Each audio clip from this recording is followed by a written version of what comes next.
You ever run across a reel that makes you watch it over and over and over again and you are just dying laughing, okay? And I ran across that with a specific outtake from two really renowned actors. It's Keegan Michael Kay and Bryan Cranston. Keegan Michael Kay from Key and Peele, okay, which is the show I'm still reacting to things from, and the other star from Breaking Bad. These are two professional actors, okay? But the one that I think is really, really, really seasoned, and Bryan Cranston, he can't stop laughing because of how serious and ridiculous, how serious and ridiculous Keegan Michael Kay looks, and I think that that's a great brand of comedy, which brought me to this video because I'm going to try to stone face this one, right? But if I laugh, I'm just going to throw in the towel. But I'm going to try to make it through the video without laughing. But these scenes in which these professional actors just lose it, all right? Because they're trained to like stay in character and go to a different place when the other actor is cooking, the other actor comedian. And this is a montage of different times in which actors really couldn't hold it together, all right? When the other guy is just really going in full send and just hilarious, and that's just, you know, a testament of talent. So we're about to get into this one. I'm gonna see if I can make it through the video without laughing. You know, I got mind control. I'm gonna be able to do it, but I don't think I'm gonna be able to do it, you know. I'm getting it out the way early. All right now. All right, before we get started, if you guys like this type of content, I know it's been a while since I posted, don't forget to like, subscribe, and hit that notification bell. That tells me you want me to put out more comedy on this channel, as well as I think the world needs a little bit of laughter with all the rage bait on YouTube. Let's go ahead and get into it. Or getting mad cow disease, what would it be? Well, of course I would choose to be the top scientist in my field. Oh, good. I was worried you'd choose mad cow. Welcome to Ms. Mojo, and today we're counting down our picks for the most hilarious impersonations on Saturday Night Live that had players breaking character left and right. Your little things there go bambi, bambi, bambi, bambi, bambi. Oh, I spilled that. R.I.P. to the hoster, Mr. T there, do legendaries. Number 20, Bowen Yang as Saja Boys' Genu. I like K-pop demon hunters. Oh yeah, that's supposed to be really fun. K-pop is trash. Have you been watching it a bunch with your kids? I don't have kids. Given the ubiquity of K-pop demon hunters, an SNL skit based on the animated movie was a long time coming. It finally happened on the first episode of season 51, when Bad Bunny returned as a host. In the sketch, the famous rapper is joined by Mikey Day, Sarah Sherman, and Oh, that's Bad Bunny. I thought that was Streets from Saved by the Bell. So this is the guy that everybody's upset with, that's performing in the Super Bowl. Which I kind of agree, you know, the Super Bowl is an American sport, an English-speaking sport, you know, football. So why they would have somebody performing where most people don't know his songs, you know, and yeah, we don't want to hear that. You know, that's just my personal take on it. But you know, you guys could be different. I get that they're trying to diversify and all of that, but you know, when it comes to the Super Bowl, come on, man, I could have did a better job of that. Chloe Fineman, who played typical adults at brunch. The La Canción singer's character, Thomas, brings up his love for K-pop demon hunters. The grown-ups can hardly take the film seriously until Bowen Yang shows up as the movie's resident demon hottie, Genu. I'm talking about him. It's the demon Genu! Yes, it is I, Genu, leader of the Saja Boys. Whipping out his mic, he starts singing Soda Pop, and poor Chloe cannot keep a straight face. Even Mikey, who rarely drops the act, breaks into a smile. Well, clearly that didn't do anything. What the hell? Number 19, Chloe Fineman as JoJo Siwa. That wasn't that crazy. Oh my God, JoJo. That's what I call it. I'm a bad girl now. Back in 2024, when the Dance Mom star was reinventing her image from a beau-loving pop star for kids to an eyeliner-wielding rebel, she was constantly in the headlines. Obviously, SNL picked up on this and sent Chloe Fineman to impersonate her on an episode of Weekend Update. The result is a hoot, with Chloe nailing JoJo's voice and animated gestures, playing up the wannabe bad girl act. Colin Jost, who isn't exactly known for being stone-faced, breaks easily. Does a former child star looking like this scare you? Yeah, but not in the way you're hoping. However, when Chloe herself breaks, and the realization of the impression's ridiculousness dawns on her, it makes the skit even more hilarious. Oh, she breaks her own character.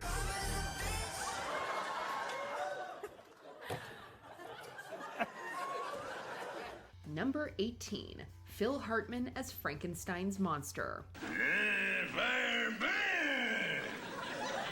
Okay, we have a difference of opinion, and I think that's what makes our forum work. During his Emmy-winning stint on SNL, this comedy legend was known as glue. His anchoring presence kept things from falling apart. That's why it was rare for him to break character. When it did happen during a Tonto, Tarzan, and Frankenstein's monster sketch, the moment became unforgettable. In the sketch, the titular characters are on a talk show called Succinctly Speaking, and must share their opinions on hot-button topics such as fire, bread, and the Intermediate Range Nuclear Forces Treaty. Now, those are big words for Frankenstein's monster, ones he doesn't quite understand. At least that in the European theater.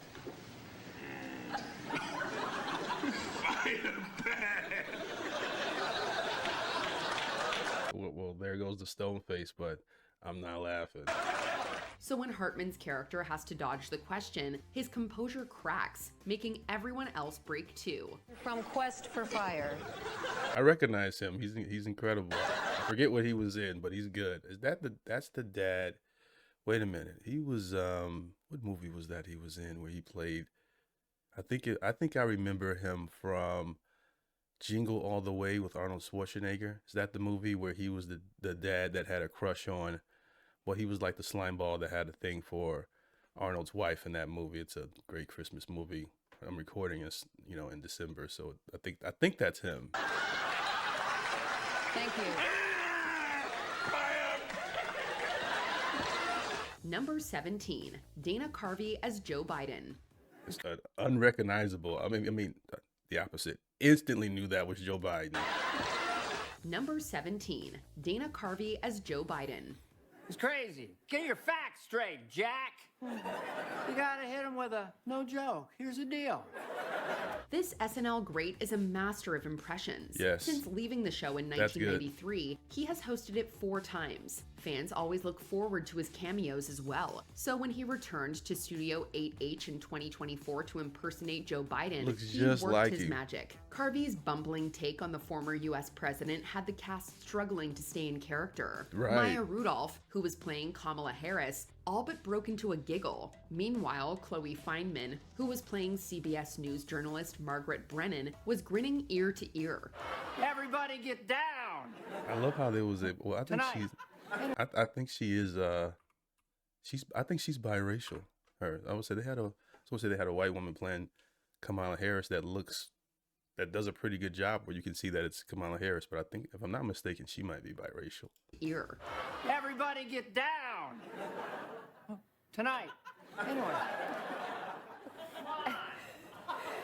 Near the end of the skit, Carvey himself cracked up when his character made a mess with an ice cream cone. Pardon me. The vice president doesn't matter. Well, I mean, who the hell knows? Who the hell was Obama's VP? Nobody knows. Number 16. Eddie Murphy as Tracy Morgan. Oh, and look at this. Tracy Morgan. Big dog gonna make some big money. The king. Both of these incredible actors became household names as cast members on SNL. When the show turned 50, they reunited for a Black Jeopardy sketch, where the Beverly Hills Cop star impersonated Morgan right in front of him. Who knew Eddie Murphy? Well, what can't Eddie Murphy do? Okay. He gets his flowers, but he still doesn't get enough. I just think that he's one of the more gifted phenomenons that we've ever seen and probably will ever see as far as being a trailblazer. And how multi-talented he is as a comedian. Just amazing work from Eddie, you know, to be able to pull off this impersonation. He can do impersonations too. It's not just Jamie Foxx. Beverly Hills Cop star impersonated Morgan right in front of him. His impersonation is effortless, larger than life, and just the right amount of cocky to be amazing. And when I was a kid, I saw Nutty Professor like 100 times.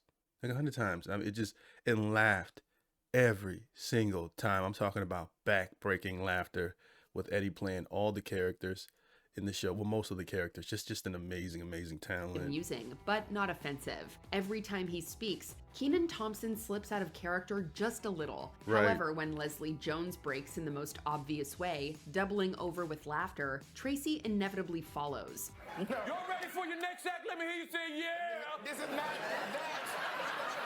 This is not that. Needless to say, Murphy stole the show with this sketch. Tracy. What is Showtime at the Apollo? Featuring Sandman Sims. No. He got the facial expressions down as well. This is crazy. Come on, y'all really don't know? Number 15, Melissa Villaseñor as Kristen Wiig. Hey. Hey, Mr. Hostman. Why did I say that? The Oscar-nominated Bridesmaids actress has given us some of the most iconic celebrity impressions in the history of SNL. However, impersonating her is a feat only Melissa Villaseñor is capable of. In 2021, she famously did her Kristen Wiig impersonation on Late Night with Seth Meyers, wowing the host. Oh, I do Kristen Wiig. Whoa! Whoa! This might be funnier for me if I actually knew who Kristen Wiig was. I love to play Kristen. And Months later, she did it again on SNL for a celeb school game show sketch. Not only did she nail Wiig's cadence, but Bert even her Simpson. mannerisms were instantly recognizable. Despite her limited screen time, Melissa made viewers laugh out loud. Her comments, most of which were directed at Kenan, kept throwing him off his act, which made the whole thing even funnier. I'm sorry, I was just being weird, sorry. I don't know who she is, but I definitely know the personality type. I might do it again though, is that bad? Yes. Okay, Trishelle. Number 14, Justin Timberlake as Jimmy Fallon. So great, celebrities playing games, nothing better, so fun. Am I right? Where's Justin been? He's actually pretty talented. I think he's a pretty decent actor, and he does a pretty good job when he steps into the comedy realm. All right. Playing games, nothing better, so fun. Am I right? That mustache. Hey, you need to calm down. Whenever these two get together on SNL, it's a blast. In season 39, Jimmy Fallon was hosting an episode of the show when Justin Timberlake was the musical guest, and they teamed up for a Family Feud sketch. Kenan played Steve Harvey, Jimmy was Jim Parsons, and Justin came as Fallon. From the moment his character is introduced, JT brings his A game, embodying the enthusiastic talk show host to a T. It's not surprising when this makes Kenan break, but when Jimmy and Justin are face to face, trying not to crack up, that's the highlight of the skit. Okay, now. Top 5 dancers on the board. At one point, they even turn away from the camera, and all we see are their shoulders shaking from laughter. Right. Seconds later, they got back into character. So great, my man. But Steve.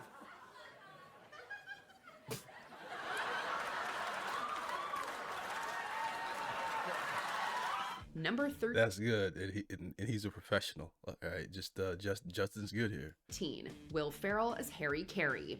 I love Will Ferrell. Hey, Linda! What was it like inventing the space shuttle? I didn't invent the shuttle. Well, I wonder, whoever did made a lot of money.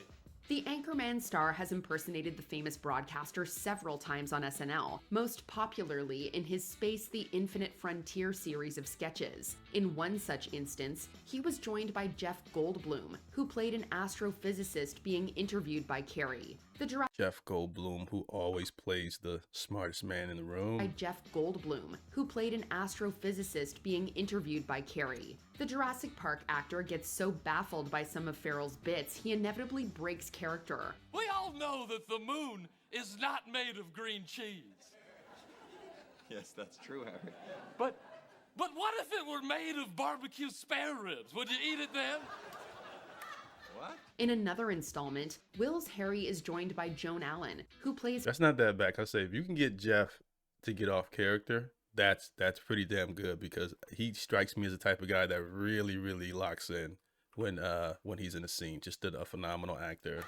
What? In another installment, Will's Harry is joined by Joan Allen, who plays former NASA flight director Linda Ham. The Oscar-nominated actress starts out strong, but can hardly stay in character as Farrell's act gets more and more eccentric. We can't blame her, though. Few can keep a straight face in front of Will Ferrell. Yeah, Will will go all the way there. Do that. That's why they use sleep deprivation as a form of torture.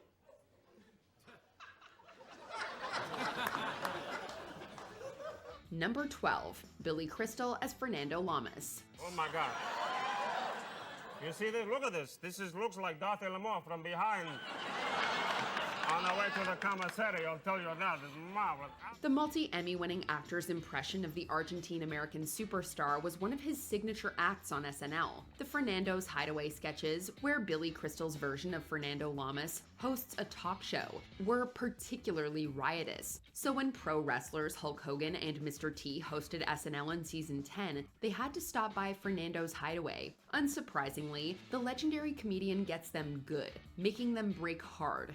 I was at a Hollywood party where this was an hors d'oeuvre, if you know what I'm saying to you.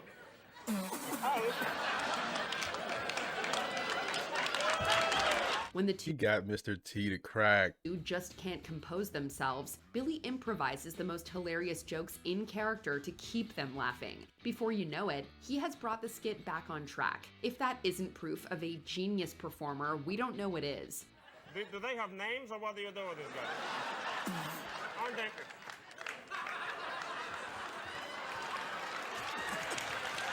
Number 11. And the laughter is contagious too. Like once your cast member breaks, it's like it just spreads through the room, because that makes it even funnier.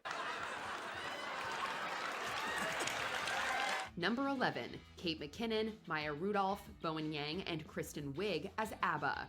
Kiss for me, kiss for you. They are wrapped in red and blue. Kiss for me, kiss for you. This isn't one that I've reacted to, so I don't know this song. You can't just put these four comedy icons in a sketch and not expect any of them to break. The quartet came together for the ABBA Christmas commercial during Kate McKinnon's turn as host of SNL in 2023. At first, they look fairly normal, but as the skit goes on, things get exceedingly chaotic until it's borderline caricature-ish, but still endearing.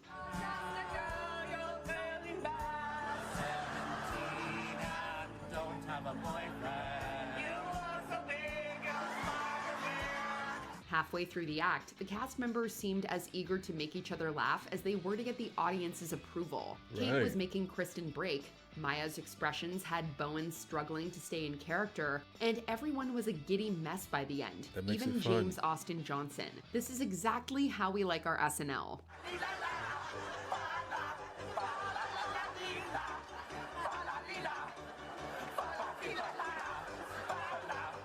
This reminds me of some music videos that I've reacted to where they do the chin to chin, but it's extremely exaggerated here, which makes it funny. Number 10. Kenan Thompson as Victor Willis from The Village People. The Village People were one of several artists who hit Trump with a cease and desist after he used their music at his rallies. Yeah, I'm talking to you. I said stop it. This is long overdue, cause we never said that we support you. So, led by Kenan Thompson as Victor Willis, the group shows up on Weekend Update to vent. They start off lighthearted, reclaiming their song, but then things take a dark turn, leaving Colin Jost to jump in to try to keep things from totally derailing. Yet he can't hide his laughter. Hey, hold on, you can't just say that. What? I mean, why? It's just music, man. We just singing. You can spot Michael Che cracking up in the background too. Though Colin's interruptions seem planned, it feels like he and Che might not have seen the latest version of the updated lyrics. And Michael Che, who's a phenomenal comedic writer. Wait, you're saying you're gonna shave Ivanka's head? You can't just say that. That's gotta be like a felony. Hey, man, everything is legal if you sing it in a song. That's not true.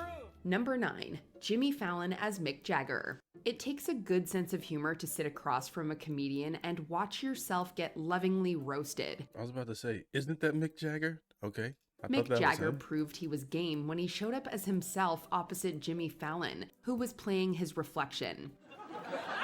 Oh, that's good. Animated. Pointing fingers is what's going on now. Pointing fingers is what I'm doing now. Pointing fingers is today. Oh no, I thought now. I meant stale, like great. Fallon's version of Jagger is definitely more exaggerated and over the top. In fact, it crossed the border into caricature from Over the top. Mick Jagger is over the top. That's if you Google it, if you Google over the top, I think he'll pop up.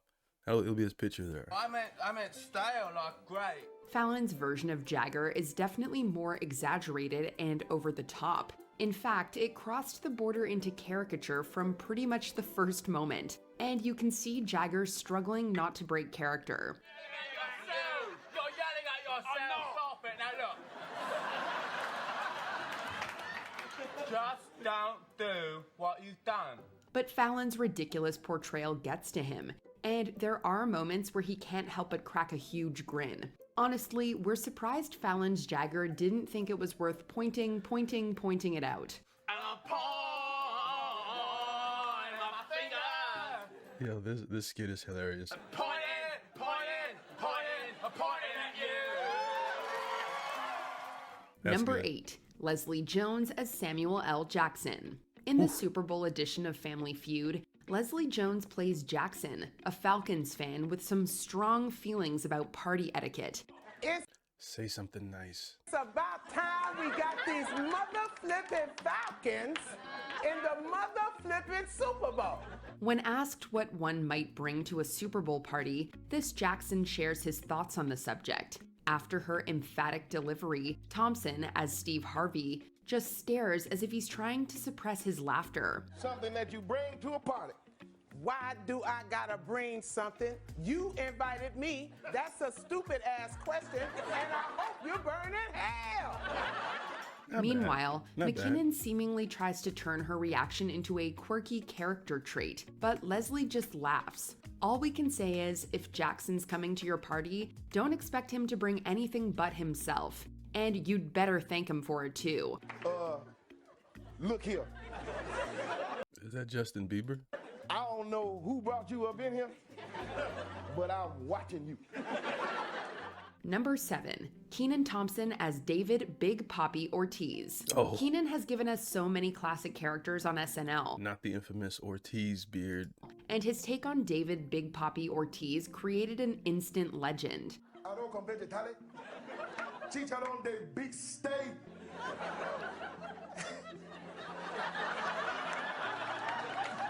Y guasacaca con queso frito. Thompson goes hard, Legendary. featuring Big Papi's wild enthusiasm for everything. From You know, Thompson's been making people laugh for a really, really long time, and it's just perfected his craft. his out there endorsements to his deep love for a big lunch. The more Kenan amps it up, the harder Jost struggles to hold back his laughter. And then we all have a big lunch. Wait, hold on. None of that was lunch? Big lunch. Big lunch. This is especially evident during the post-retirement plan segment, where we find Big Papi living his best life in the most over-the-top ways. At one point, Thompson even makes himself chuckle as if the absurdity of it all had suddenly hit him. It's big laughs all around. I do that. Do you guys ever think of something and make yourself laugh? Sometimes I say things and make myself laugh, and there's people who get annoyed by that. How you laugh at your own jokes? I can't help it if I'm funny to me. Hey! Did you like SeaWorld? Like SeaWorld? Yeah. Not really. I got something better. Okay. B-World. Number Big lunch. 6. Ariana Grande, Chloe Fineman, and Dana Carvey as Jennifer Coolidge. Ariana Grande is an incredible mimic, so now whenever she's on SNL, fans are always keen for her to pull out her impressive impressions. And boy, did she deliver with her spot-on portrayal of Jennifer Coolidge. Now give me one. anyone living or dead, who would it be? Living. Teaming up with Chloe Fineman, she stars in a hilarious commercial for lip gloss that's so ridiculous it's impossible for anyone to keep a straight face. Grande loses it up first, and it doesn't take long for Fineman to break too. Oh, yeah. A little more. Spraying each other? Oh, gosh, it's so... oh, it tastes like soap, doesn't it? Oh, It's kind of hot. yeah. Oh, gosh. All better. By the time Dana Carvey joins in, Grande has basically given up on hiding her laughter. Honestly, only a surprise appearance from the real Coolidge could have made this skit even better. Oh, thanks to Maybelline Lip Lasting Long Lip Color, Ultimate Plumper Gloss Color, Liquid Lip Color, and Maybelline. Wow. I don't know who any of these people are. Number 5, heard Ariana Grande. Kenan Thompson Ariana as Grande. LaVar Ball. Another of Thompson's more eccentric characters is LaVar Ball, the CEO of... Remember when he had a run, you know, the Ball brothers, and he was just in all the interviews and blogs. Big Baller brand. He's just keeping that seat warm on that Laker bench until my other sons get there. Leangelo, LaMelo, and my long-lost Mexican son, La Biblioteca. If you thought Big Papi was intense, just wait until you meet this guy. He's like the Duracell bunny if it was glitching. We bet Che's often glad to be off camera during some of the more bizarre moments, though we can still often hear him chuckling. You can jump 30 feet in the air. What the hell while is your that? feet are covered in sweet cocoa decadocadocuses. That's not What is all. that? What's the matter? Like, That is the most ridiculous, you know, as a former sneakerhead, you know, I used to like sneakers a lot and collect them, but, you know, it's an expensive thing, so I had to kick the habit. But that is one of the most ridiculous, and I bet you if Kanye West had released those, they probably would have sold out, you know, like, oh yeah, these are the new Yeezy shitties. while your feet are covered in sweet cocoa decadocadocuses. But that's not all. What's the matter? Like, You could hear him Kenan laugh. does an incredible job cranking up the character's personality to the max, making it impressive that Che can keep it together at all, especially when Ball shows off his latest footwear investments. What? You know it's a big baller impression when even the cast can't hold back their laughter. You know what's ironic about this? You know, is that he lost one of his legs, unfortunately, the dad, you know, and has really, really good spirits about it. You know, really positive, says a lot of motivating things. I'm not sure what happened, whether it was maybe something going on with him. But yeah, he always looked healthy to me. But yeah, he lost his leg and has a really, really positive, but he was selling shoes. You know, crazy work. Can keep it together at all, especially when Ball shows off his latest footwear investments. You know it's a big baller impression when even the cast can't hold back their laughter. and the best Rhoda Seri ticket by the new Ladello 20s. Oh, it's ready, Michael. Oh my gosh. Number 4. Fried chicken and titty shoes. Oh, they actually went there. Okay. And by the way, those shoes are horrible. It's ready, Michael. There you go. Thank you. Number 4. Jimmy Fallon as Barry Gibb. The Bee Jimmy Gees? Fallon was notorious for breaking character during his... I don't remember the Bee Gees names, but their look is like, you know, they have that look to them, and that's what I'm thinking this is. SNL run. But in this recurring bit, he's the one doing the breaking. He plays Barry Gibb of the Bee Gees as an angry, erratic man who switches into falsetto at the drop of a hat. Do you patronize me? I'm Barry. Yeah. I will take out my Bowie knife and gut you like a fish. Justin Timberlake plays his brother Robin, who speaks in short, deadpan sentences. The sketch is filled with hilarious moments, is good. and it's clear Timberlake thinks so too. I like that guy. I don't know who he is. On the street of Sydney. This guy, his face, I've seen him in different things in skits. I don't know him by name, but I know he is hilarious. And it's clear Timberlake thinks so too. I grew up on the street of Sydney. And no matter where I am in the city, I'm never more than 5 seconds away from a die. As Fallon's performance gets more unhinged, it becomes tougher for him to keep his cool. Honestly, watching him try not to break is just as entertaining as the skit itself. It is. We loved seeing this classic return for season 49, and nothing had changed. We are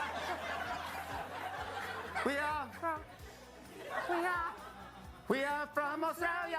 Number 3, Kate McKinnon as Ruth Bader Ginsburg. Kate McKinnon could break her castmates like no one else on SNL because she threw herself fully into every character. She looks You good. know how Aquaman can summon fish? I can do the same with rescued pit bulls. All right. Her Billie Jean There's some people I'm not familiar with the actress, but just her facial expressions, I was like, she looks like she's funny. no one else on SNL because she threw herself fully into every character. You know how Aquaman can summon fish? I can do the same with rescued pit bulls. All right. Her Billie Jean King had Seth Meyers losing it multiple times on Weekend Update. And don't even get us started on her Rudy Giuliani, especially when she tackled Trump's election claims. Also, we're suing all the states we lost. You're suing all the states for Oh, what? she's good. I don't know, child support.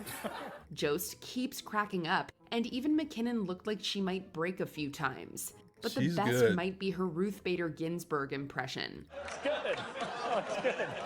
You good there? You're supposed to put it in water for Yeah, I I'm glad they're cutting these short because I'd be dying. know. Yeah. No. You got a little kind of all over there. Oh, dear. Yeah, all right. Here. McKinnon brought such an unhinged energy to that role. She couldn't have had an easier time breaking Colin and even herself. Her physical comedy is incredible. Right. It's no wonder everyone around her can't keep a straight face. I think it's her facial expressions and like she really embodies the role. Just looking at these little, I gotta probably react to a couple of these to see them in their full, in the full skit. If you guys want to see it, let me know in the comments section below what your favorite skits are and the ones that you think I should check out fully, and I'll see if I can get them on the channel. But it's her facial expressions, her body movement. Just some people have it. They just have that thing where they can commit, and they're really good with their face. She couldn't have had an easier time breaking Colin and even herself. Her physical comedy is incredible. It's no wonder everyone around her can't keep a straight face. It might not be just emergency. Number 2, Cecily Strong as Jeanine Pirro. There's no limit to how many times we can watch this impression and still laugh as hard as the first time. Cecily plays the role of the former judge and TV host Jeanine Pirro to perfection. But I don't know if you heard, Trump did say he's Look at hoping that to hair. launch an investigation into both Obama and Hillary Clinton.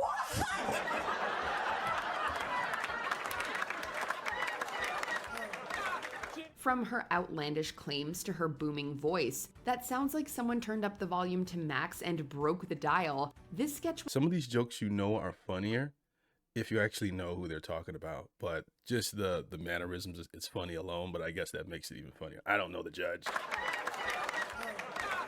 From her outlandish claims to her booming voice, that sounds like someone turned up full the of volume water. to max and broke the dial. This sketch was never going to go as planned, but it's Pirro's love for a drink that really gets to Colin, though we can't imagine why.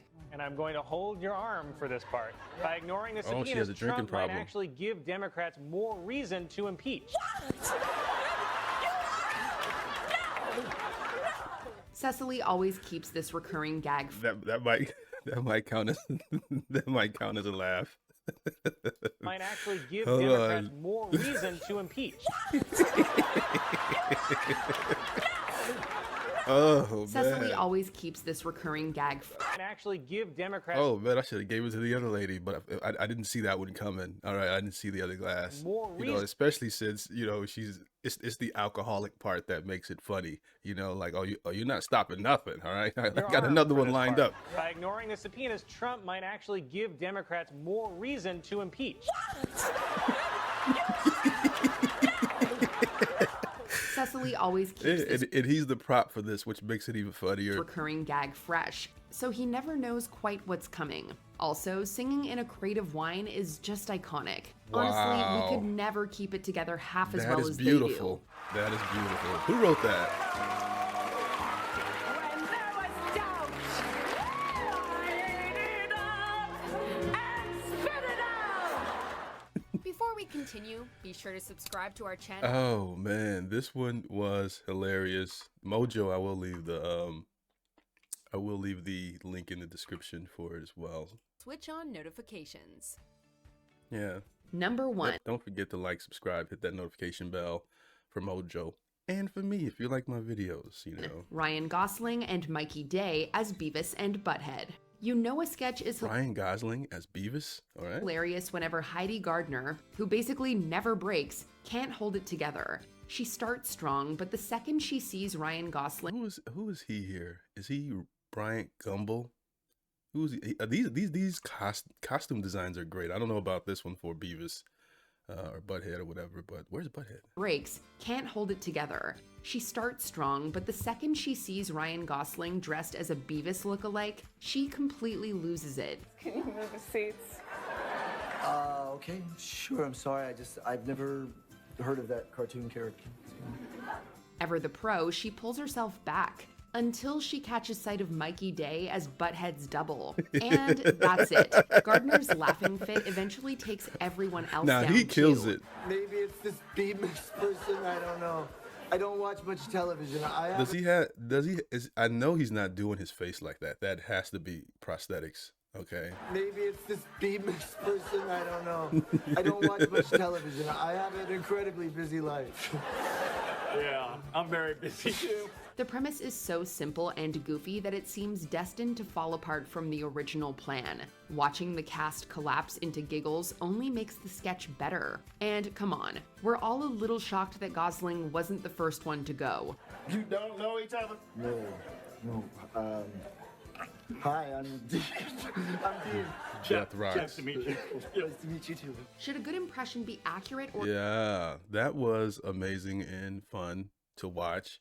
And the whole thing with Beavis and Butt-Head, we used to watch some really, really crazy stuff as kids. I used to watch that when I was like 10 or 11, Beavis and Butt-Head, and some of the adventures and antics that they would get into would just have us weak, and we would talk about it in school the next day. Just some really, really great fun times for TV, which is a dying thing now. But or I think they're trying to bring it back now. They're trying to put all the subscriptions right back in one little thing, and then before you know it again, you got cable again, but just you're paying a bunch of different subscriptions. But overall, I thought I could make it through. I probably could have if I really tried, but I wanted to laugh there. That the wine skit was genius in my opinion. What was your favorite skit? Let me know if you're still here. Don't forget to like the video, subscribe, hit that notification bell. And yeah, I appreciate you guys for watching. I appreciate your time. Peace.